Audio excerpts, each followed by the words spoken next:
My name is Justin Anderson, and for my leading video this year, I was chosen to run a faculty meeting for a new program that the district was implementing called My Access from Vantage Learning. It's a writing program that we implemented into our English classes, and I was chosen to lead this faculty meeting because I'm experienced in this area. I've ran this program at 2 prior districts, and instead of them bringing in an extra consultant and paying $750 for that to take place, they chose me to run it instead.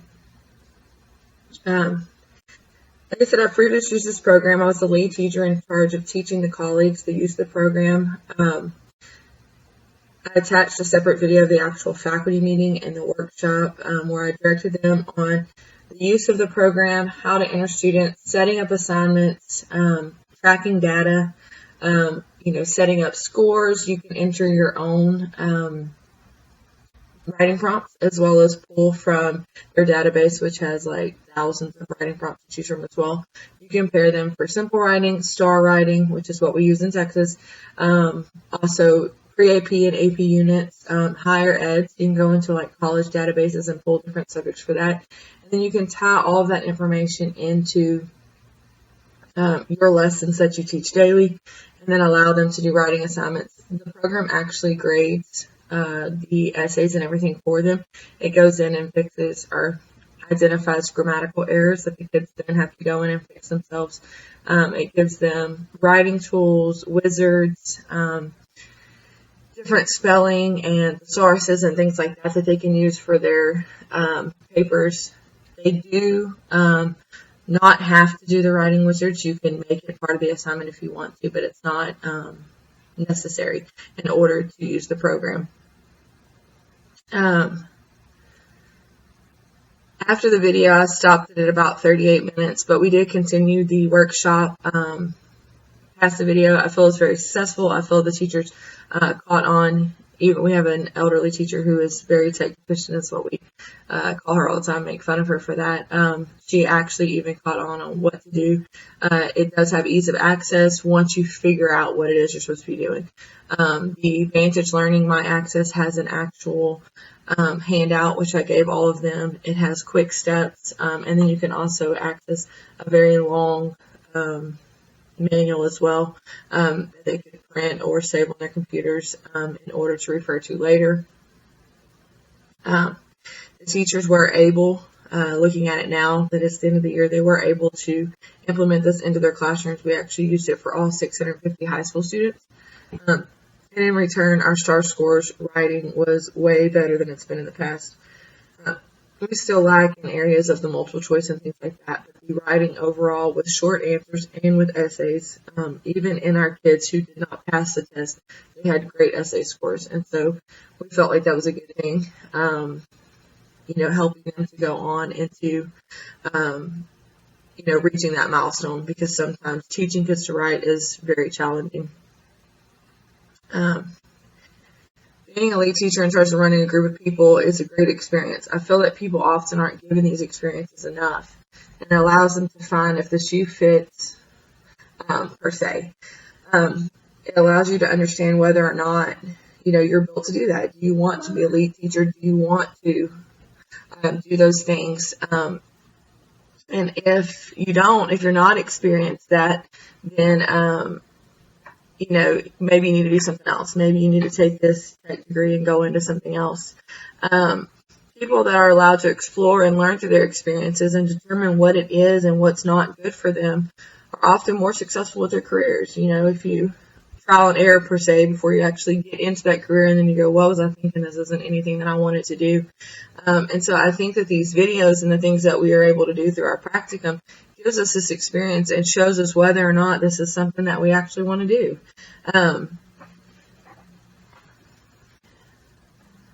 As a prior administrator, I've often led meetings and taught others, how to do things, how to implement and enforce rules and policies and goals. I was a girls athletic coordinator, and so, I created rules, I created guidelines and policies, and I put them in, and then I would have meetings with my coaching staff that worked under me to make sure that they understood what I was asking. Why are we doing this? What are the goals we're working towards? And so leading a faculty meeting is not a big deal to me. where I could see for someone else without that experience. Someone that's not a public speaker, somebody who doesn't feel comfortable in front of crowds, someone who's never done it before may feel a little more antsy and nervous about doing this. I believe that my path has allowed me to grow and learn before I step off into a true principal or assistant principal position. I think that being an administrator, even as a girls athletic coordinator, has taught me a lot of the administrative background that you really don't see from a teacher standpoint, the funding and the information and things like that. And so I feel like that's another way that it's helped. And so, like I said, going to this faculty meeting, I was experienced it and I'm comfortable in it. I've used it. I don't mind talking in front of people. I'm a teacher, so teaching people how to do things should be easy to me and come naturally. And so when I was asked to run this meeting and I was able to save the district $750, then I jumped at the opportunity. I felt like it was a great thing for me to do. I'm very excited about that. I feel like I was put into a lead position, and I feel like the outcome of that was great success. So I'm happy to say that I'm done with my last video, and happy summer to everybody. Thanks. Yes. Okay. All right, so you have a Chrome open and you go to myaccess.com. It is the school edition, not the home edition, so make sure you're in the right one. Okay. It says school edition on it. What is my stuff? You want your like your first initial, middle initial, last name? Password 1, 2, 3. Yep. You want school edition? Yes, you want school edition. We're learning how to use my Access writing program. The lead teacher instructing them on how to use this program and implement it for STAR training. You are all getting a handout on make sure. So mine's like J.M. Anderson, and then my password is password 1, 2, 3. Oh, it's password 1. Yeah. Put in 1, 2, 3. Yeah. Gotcha. Okay. So you're all getting quick reference guides and information about. I'm on Vantage Learning. Is that wrong? That's right. It's Vantage Learning. That's the company. Good job. No, that's good. Adding students, correcting errors, renewing and moving students, stuff like that. The good thing is you don't have to actually add students because that's already taken care of for you. We got a thing from Miss Clark, and then Michelle went through and copied and pasted, and it says it uploaded, so hopefully it works. You're talking about our roles? Yes, you still need those. We had you bring your roles because that way you can create groups. Okay, so I'm just going to kind of go over my Access for a second, and then we're going to go over how to do each thing independently. And that'll probably take about 30 minutes to an hour, and then y'all can use the rest of the time to play and set up and that kind of thing. I can help y'all with whatever. Okay. Like I said before, I used this at Whole Days Out a couple years ago, and it was really, really good with STAR training specifically. But it's also nice because they have the honors component, and you can label your groups as honors or as regular. You can pull from their prompts, and every year they're adding more and more prompts. I think there's like 1,500 different prompts to choose from for high school level. But this is all grade level, so it goes babies all the way up. Their prompts to have them graded? You can also create your own prompts. And so in the own prompts, you can create your own. You can set up what kind of scale you want it to be graded on. They still grade for the mechanics, all those different things. You can share it. You can make your prompt available to everyone that uses it, or you can just make it only for your kids. Does that make sense?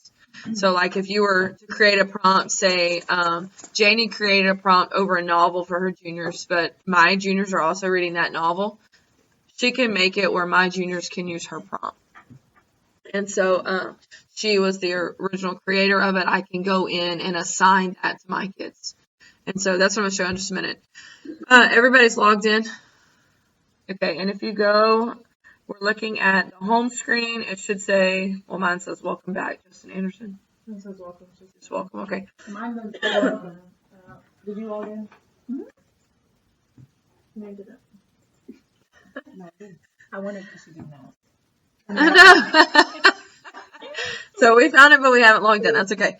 And so, yeah.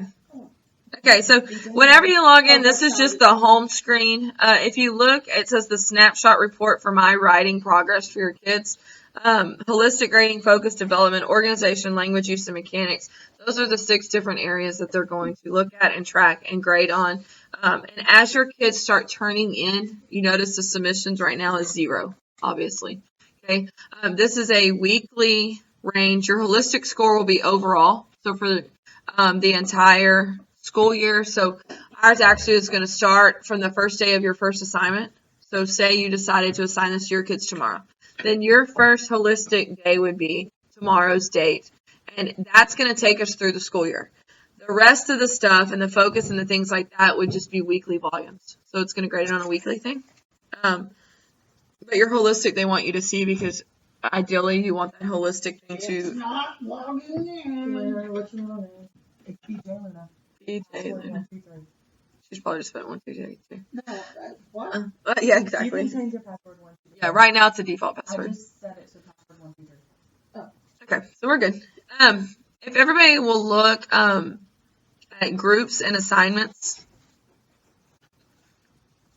Oh, that's great. Unable to connect to the internet. Oh, Kids, we just assigned- I have no It's internet. always around this time. Okay. It's always around this time.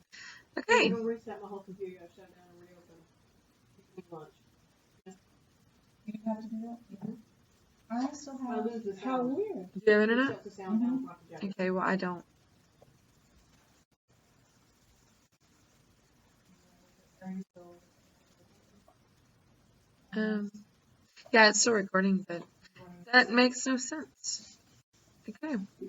Um,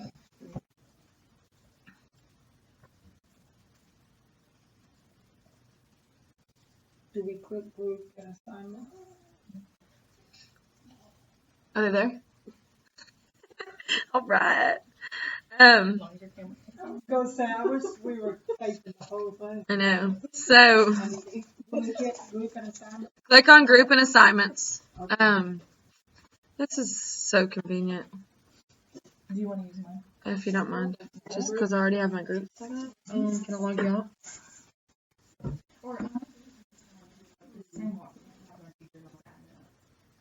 Okay, so I can. Well, I already created them. Like I created a group. Or created a new group. Okay. Problems now. Okay. Oh wait, it's fixed. Okay. Problem fixed. Network adapter. Okay, let's see if it works. So if you go to groups and assignments, okay, thank you there. All right. What I did, and this is totally up to you, but you create groups. And so in the top right hand corner, it says create a group. So everybody click on create a group. And it's going to bring you to a new page. Group name is up to you. What I did for my groups is I created an English 2 pre-AP group, a juniors group, a star sophomore, like star 10th grade, EOC 2 group, and a star 9th grade group. Okay. The reason I did the star groups too, and you can go as far as to create groups for class periods if you want. And I may eventually break my, That's what I'm doing. Can you go back and change it after? yes, But she has kids who have not passed English. that are in my juniors. Them labeled. So I'm going to assign them, for instance, I assign all juniors an assignment. Instead of those juniors that the juniors that haven't passed the STAR test, instead of assigning them the normal junior assignment, on the sly, without all the other class members knowing, I'm assigning them STAR prompts. Because then they are typing and working on STAR stuff, Okay, I like that. and they're still submitting and they're still getting a grade without everyone in the whole class knowing. And I Yes. could put them in teams within their class. Yes, you can do whatever you want. And you can create as many groups as you want. So right now, when everybody just create a group, it can be whatever you want. I kept mine separated for the time being, just as pre-AP and juniors, because we always do the same thing in those 2 class periods. If I had 2 groups, let's say a junior group, and one was always behind and one worked ahead, then I would create them in 2 different groups. But I right now try and stay on the same page. My 2 pre-AP classes and my 2 junior classes do the same thing every day. Like I don't go ahead and try and catch up. I you're talking to me. The easier thing to do is to do one group, because then you just assign it to everybody in that one group. The more groups you create, One group for juniors. I would do one group for juniors and one group for seniors for you. So where it says group name. So name it whatever you want. You could type juniors. Like I typed juniors. Can you what? Can I rename it later? Yep. Edit the group Uh-huh. now. You can. So I want to put juniors, right? Mm-hmm. So everybody just create one. The group key, that stays. Don't change that. That is my access's default for the group. If you want a description, you can put it. I didn't put one for mine. This is where you could label it and differentiate class periods. But if I were you, I would name them. If you're separating my class periods, I would do the group name as your class period, because that's going to be the main thing that shows up on your list when you're trying to assign them The assignments. kids can't see it. Right. So, okay. But I just put in group names juniors. Yep. Yep. You're good. Building and room number and all of that is up to you. You do need to make sure that your grade level represents the grade level that you're dealing with. So, because default is 3rd grade. And so, So I put 214 for room. Now, what do I put for period? you're going to leave it blank. Okay. Grade level, you would do 11th. Subject, I just left mine blank. Class type, Luna, yours would be regular. This is where, like, my pre-AP kid, I labeled them honors on this. So, and when it comes, Regulars. you just leave it regular. No, I can. On what? put kids It's a in drop down. fit. It stays regular. It's legal. Yeah? What is it? I can make them fit and it's okay. If they're legitimate. Okay. Yes. Nobody will have access to this stuff unless you give it to them. Class type regular. I'm sorry. What was the subject line for? Just leave it blank. And when you're done, hit save. It's going to take you to a new screen. And it's going to say group info, Liberty High School, group type, class, when it was created, when it was modified, the teacher name, that's default. You don't need to change anything unless you made a mistake or something on the page before, and then you would just hit save. Again? Now that created your group. Save and exit or just save? Let me see. Just do save. Oh, I see. Why do you see your student? Oh, there's a cabinet. Okay, now if you go back to group and assignments, tab again, then on your student groups, it says My Student Groups. It should list that group you just created. Everybody see that? But Okay. I don't see anybody's name on it. No, we haven't done that yet. Okay. And we're going to do that last because that's going to take us the longest. And so for sake of all of this and my film and everything, we're going to come back to add the students at the very end. But we can add prompts and we can look at all those different things still without without having students in your groups. So we went back to it and it says My Student Groups, and click on mine's test, but click on your group that you just created. On the left, there's a little bubble that you can click on. On the left. Sarah, see how it says the pencil, it shows the pencil edit? That's where you edit your group later if you want. So on the right, after you select it, if you look on the right, it does edit and it shows a pencil, it shows students, it shows assignments, login info, status change, and delete. Okay, so this is where you can control your groups. You can edit it. You can decide that, hey, I need different groups, so I'm going to name this one 3rd period, and I'm going to go and create a new one for 5th period. You can change the name of it. You can add and remove students. What we're going to do right now is click on assignments.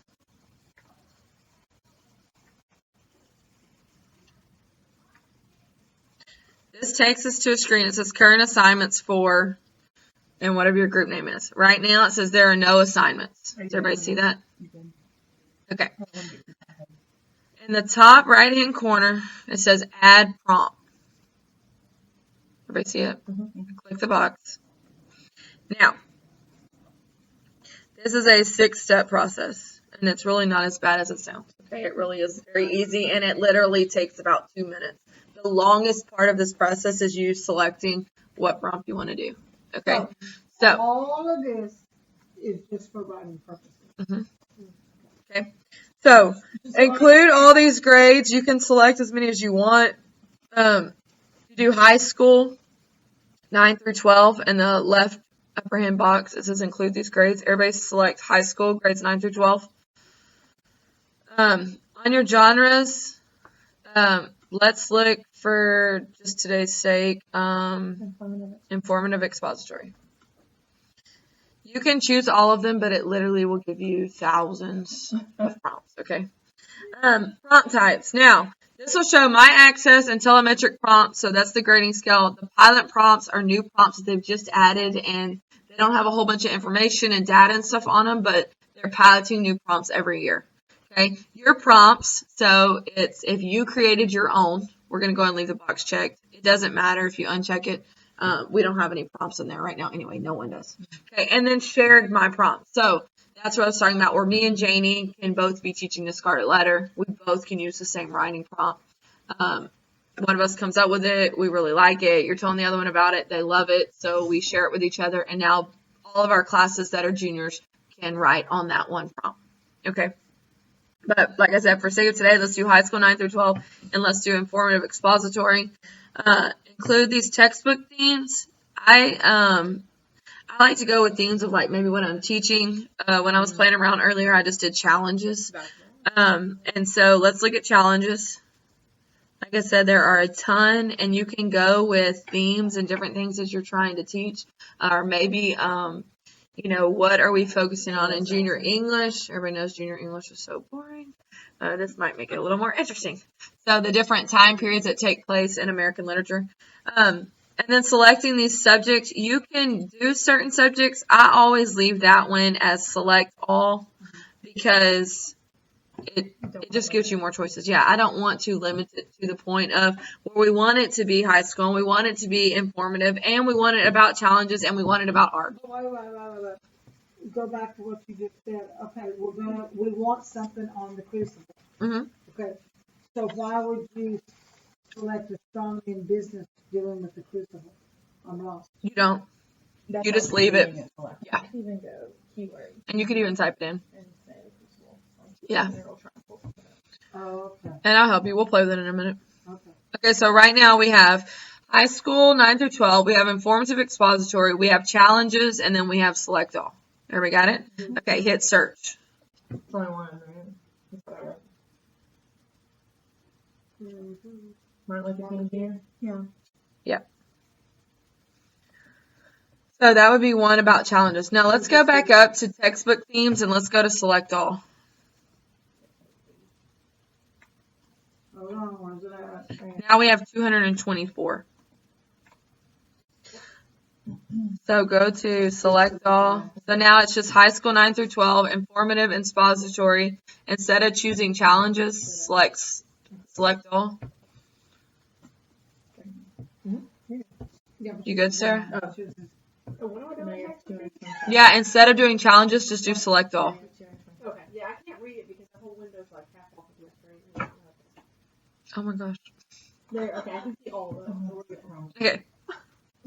And then select all subjects. So now you're viewing 1 through 20 of 224 results. Is that what everybody sees? Yeah. Okay. So let's see. Let's go down. I like this one. Advice to a presidential candidate. That's cool. I'm glad you see it. Yeah, I've done that one Which before. one? A letter to your grandchildren. And Oh, the that's kids cool. really like that one. Let's do that Why one. don't you make it come up? Okay, so a letter to your grandchildren, the world today. Everybody select prompt. I like that one. So you notice we're still in step 2. Why am I better? You're scrolling down. You just pull up your finger. Yeah, it's a touch screen. Until they quit working and it's and then Doesn't work. Okay, so now everybody should say assignment wizard step 2 is 6. A letter to your grandchildren, the world today, find resources. Everybody see it? Okay. Now at any point in this process, you can do save and quit. We're not going to do that right now, but say something came up, you were in a rush, something happened, you can save it exactly where you are and you can come back to it. If you look on the right, it says view core and state standards and view textbook alignment. You can select those things for lesson plan purposes. It will help you, to cite all the different things. Yeah. I think so. For the. You look up Texas. So it's not just like common. Oh wait, no, it's Texas. Yeah.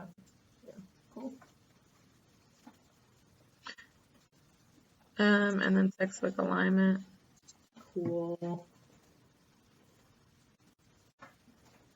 It even gives you the textbook, and you could even Yeah, it look gives it up and you- have it like the story.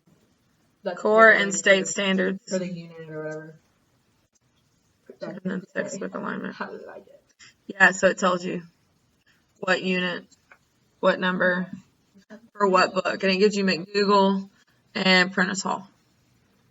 So that can kind of parallel. Say you wanted to teach something one day and then you wanted to do this writing assignment the next. Then we go along the common theme, the different things, and it gives you the information for your lesson plan purposes. Okay. Let's go to step 3, setup availability. This is the coolest part of everything to me. Well, other than that, it grades it for you. Yeah. That's actually the coolest part. But we're going to say that this is another good thing. Assignment availability. Now, one of the questions that always comes with this is, well, they're going to cheat. Their parents are going to do it for you or whatever. Okay. You can actually put time restraints and windows of when it is available. So I always do mine within the school day. So when it's over, it's over. If you decide to do it for homework, you could, but I wouldn't suggest that. I would make this a daily assignment within class. One, for the pure simple reason of a lot of kids They're are gonna type on on here and it's submitted. That's how it can grade Yes. us on, 'cause it's typed And then you on just here. print the score sheet. Yes. Well, And y'all had said one time something about holding it up to take a picture of it. Isn't that what y'all said one? No. No. no, we didn't. But that's good, Luna. Hey, you're somewhat catching on. But Does it have There you to go. be this, or can it be the things in the library, the computers in the library? it can be the computer's library, any computer. Okay. So availability, you could do active or inactive. You can make it inactive. What does that mean? It means like they can't currently see it. And then you can come back and make it active again. Okay, so if you click the little question mark next to inactive. Active assignments are available to the student's assignment center. Completed assignment data is available in the student teacher's portfolio. Inactivating an assignment in progress will close any open sessions. The data does not appear in the student's portfolio. So let's say we did a practice one and everybody's was absolutely terribly horrible, and you don't want it to show up on the data that goes to the school board, proving that my access is the best thing ever. So we would make that inactive. So it will become inactive. I actually did that one time. Whenever I was at Dayzetta, the school board was just curious, and so I just did it on my own. It wasn't something that was forced. I said, hey, this program's awesome. Here's all the information and the data and stuff. And so it was like a big push, and now they've bought it every year since I've been there, and that was in 2010, 11. So wouldn't they have to have the computer program to get this? No, She did it for No, I did it for them. They can't see our data. I printed it and gave it to them. And so anything that we don't want to show up, say it was just a trial thing, or say it wasn't something that was for star scores or something like that, you can just make it inactive, and it takes it out of all data and everything being shown and tracked in progress. Okay. Practice prompt, yes or no. Same thing. In the practice prompt assignment, scores are not added to the accumulated average for a student. So as reflected in their portfolio link or in their reports. So if it's a practice prompt, it's just something that we're giving to them for them to get better. They're practicing, they're going through the stuff. It doesn't go into their overall portfolio data. And so it says practice prompt assignments work well for students' first assignment of the school year when they're beginning to learn how to use My Access or when a new genre is being introduced. And so it's like, hey, we're going to start learning about this. They practice, they do a run through.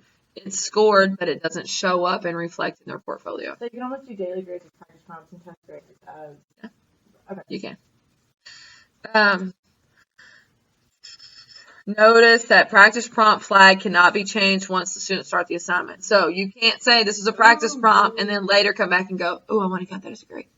Or I want that to show up in their data. Okay, so Yeah. But I can turn it off. I Yes. can't turn it on. Right. So you can You change turn it. You everything can change on. it back You can on. make it inactive or active. You just can't flag it as practice. So I never use practice prompt. I have used active, inactive. But I've never used practice because, like I said, what if they all did amazing and you gave it to them as a practice prompt because you thought that this genre was going to be a nightmare? They're analyzing poetry and it was just terrible. And they all get like perfect scores, and then you can't use that in your data because it's a practice prompt. Okay. So the best thing to do is go active, inactive. Okay, submissions allowed. Now, this is a big one. If you click, default is unlimited. I always do 2. I do a rough draft and a final draft. You can do however many you want.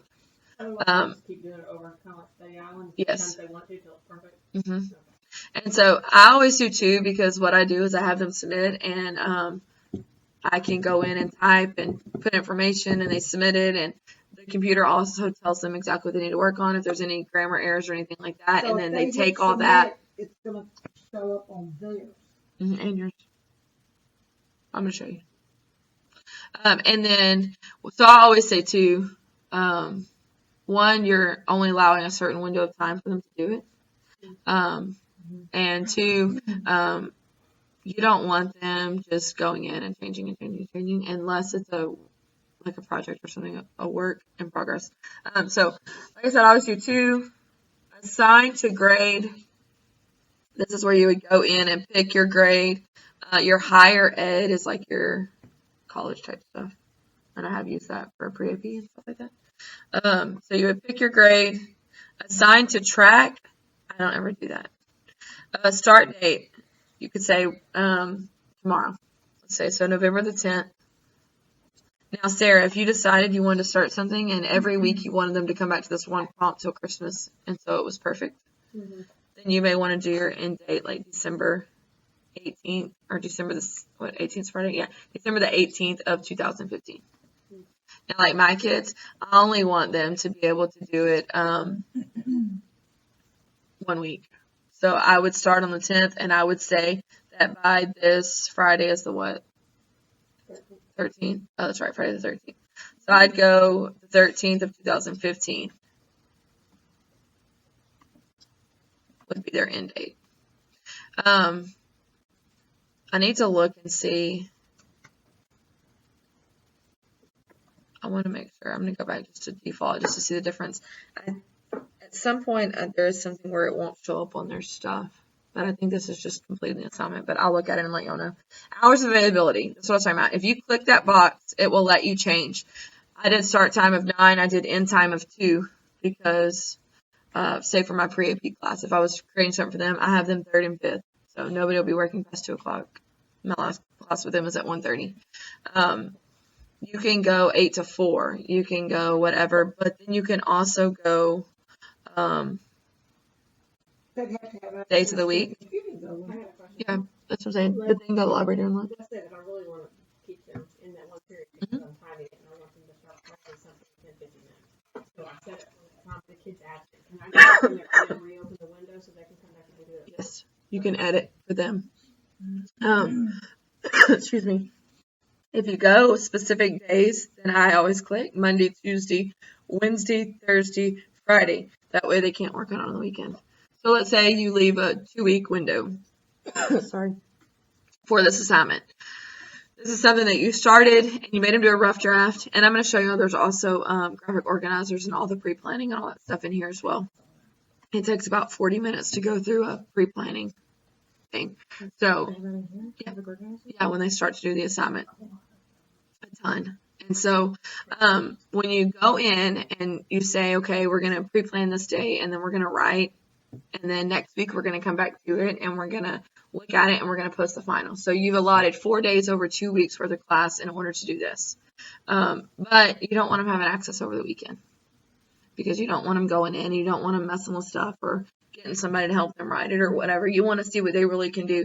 Then this is whenever your specific hours of availability are really important. Because unless you select, like you could do weekday, I guess you could just do every weekday.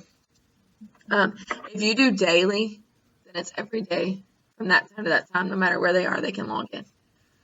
And so that opens up for weekend stuff. Okay. Are you talking about just one paper? Yeah. And you're gonna spend 4 days of classroom on one? No, I was just giving an example. I won't. Okay. I'll spend 2. I'll probably spend like 2. If I do the graphic organizer, I would do that for a day. And then I would have them write and submit a day. And then if they need another day because it was terrible and they have to resubmit, then that would give them another So they day. get to submit and they get to look at Mhm. on screen all Yes. the things they must do. And it's really cool, like, and I can go in and type. So this was really cool. I had a class, we did it all day. I mean, we did it every day. When they came in, they were assigned to the computer lab. It was STAR remediation kids, and we did it every day when they came to me. My class was the computer lab. And they'd be in the middle, they wanted to goof off. Right in the middle of their paper, I can write them a message saying, get back on track, in all caps. And it pops up on their screen in the middle of them typing. And they can message back. You can message them. You can tell them how to fix something. Like, you literally can go in and highlight their paragraph or highlight their sentence and go, you need to reword this right in the middle of their paper.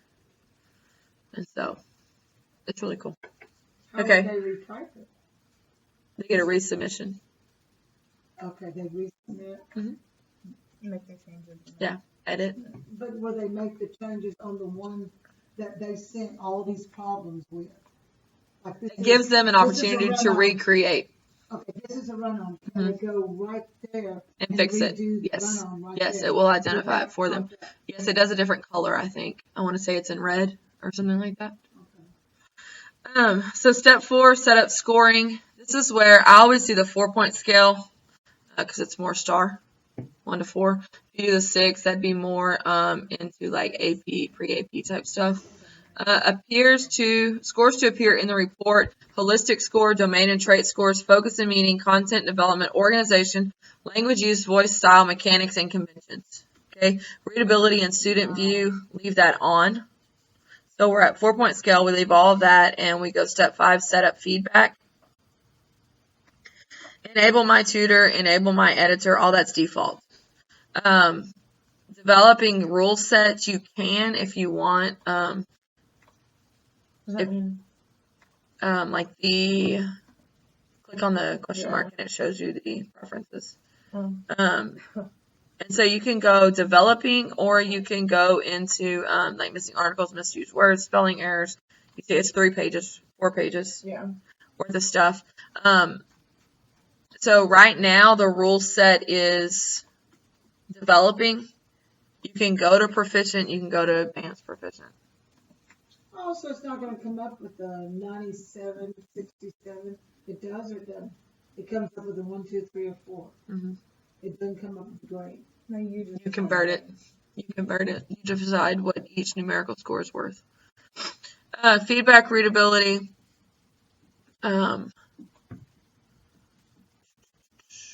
Always do A+. Where? Sorry. Okay. I was looking at it. Feedback, readability. Or feedback. Feedback, readability. Or we could go auto readability and just see what they're on. Enable my editor suggestion auto insert. Always click that. For readability, for feedback level, you do A+, is that what? I did auto readability because I just want to see what it does. Okay, but A+ would be 8th grade and higher? Okay. No, I think proficient. So we wanna change that. I feel like proficient would be, because the subject verb. I think I might do auto on both of those And because it ranks them and sees what they are on, I think. Mhm. And that's why I wanted to. I'm doing auto on both. I did auto on that one and auto on feedback level. What's auto, what is on now? You got to change it. Rule preferences and then feedback level. Change them to auto What is the auto? Like, what is, because that one's not on here. based on how they write. Yeah, it's on there. On the 4, Oh, on the 3, it just says developing proficient and advanced. No, the first one's auto readability. No, I'm Oh, saying wait. on the top. No, I'm sorry. When they grade them, it will automatically tell us what rule set they're on. Okay. You see what I'm It'll say saying? they're at the developing Yeah. level. Yeah. Okay. But did you say on 2 things or just 1? 2. Feedback level. Wait a minute. I got that. Where's The rules preferences. It was on developing. Developing rule set, I that, told her to, but it's okay. Do what? Holistic.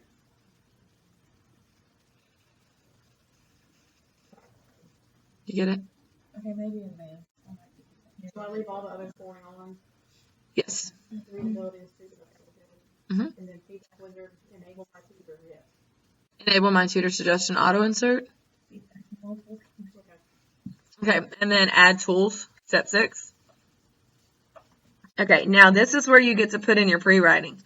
Right now they're all checked. You can uncheck all and then select. The pre-writing wizard, it actually takes them step by step. It's a 40-minute limit for using the wizard. Be sure students save their work in the wizard before the 40-minute mark. Okay.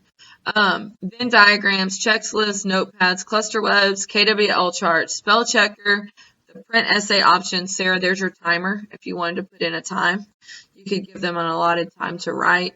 Reference guides, they have the writer's choice, models, rubrics, word banks, thesaurus and dictionary, and instructional resources. Okay, this is what I was talking about. That would be all of our STAR kids that can receive all these accommodations on their exam. If you do this every time they write, they can use it on the STAR test. All these things. So this might be something we could just print and use on the STAR test. Okay, and then you would go save and assign. That's the last step. And like I said, I know that took forever to show y'all, but it really doesn't take that long when you're going through to create it. Okay, so now it says current assignments for whatever your group name is. I just put test as my group. It says that the status is active, and it tells you the assignment names. It tells you how many revisions are allowed, when they started, when they ended, when you created it. You have options to either delete it or print it. And so you can actually print it and give it to them on a sheet of paper, and like print the prompt and give it to them. You don't need to, but you can. Hold on. We're gonna go through all 6 steps just to give the prompt. Yes, that's what the assignment. But it's cool because it grades it for you and it's instant feedback. So this is basically all that you'll have to do in order to set it up. It's It grades it for you. it's like making copies. Yeah. Yeah. Which takes at least 2 And minutes. it really is easy. The more you do it, Lena, the But you easier it get is. Every different prompt. Mhm. You Mhm. just And that's why I said you probably only want 2 groups instead of doing that for every class period, because you're going to assign them the same thing. You're going to assign all juniors the same thing, and you're going to assign seniors the same thing. really dumb question. Okay. So we get it done here. I'm still lost. How does it go to, how do they know what? When we add our students to our groups, Mhm. then whoever's in that group receives that assignment on their computer when they log in. They'll go to my So they go to My Access and they log in, and that assignment shows up for them on their screen. Yes. Okay. I mean, it makes sense. And then if you click on it, it just takes you back to, you can edit it. I've done it before. I go, okay, well, I thought I was going to be able to do that. Free stuff we do. Yes, ma'am. And I thought, I was like, okay, well, I was going to do that, and I was going to give them 2, but then that didn't work out right. I need to give them 3. So then you just click on it and you go in, and that's how you edit. There's not an edit button. There's a delete or there's a print. If you click on the title after you've already saved it, then it takes you back to how you can edit it and change it. Yes, it does. Where's the paper? When I clicked on the prompt users, you scroll Oh, yeah. Cool. Okay, so if we go to student portfolios, it says group next to groups and assignments. Okay, and so group portfolios, individual portfolios. This is where it talks about all the scoring domains. You can filter, you can change anything that's scored, awaiting scores. So this is where you start looking up your data and the information in the data for your group. Okay, there's essay actions, so you can view, print, or save. You can email it, you can comment, you can delete, you can do a summary report. There's a parent letter, and there's my editor report. Hold on. Okay. Where the hell is the Right there. So let's select a group. Step 1, search group portfolios. So select a group. Let's select the group we just talked about. I don't know if we're going to be able to do this, but let's try. Since 7 dates. I don't know, since they haven't actually done anything, if it'll let us see anything. Okay.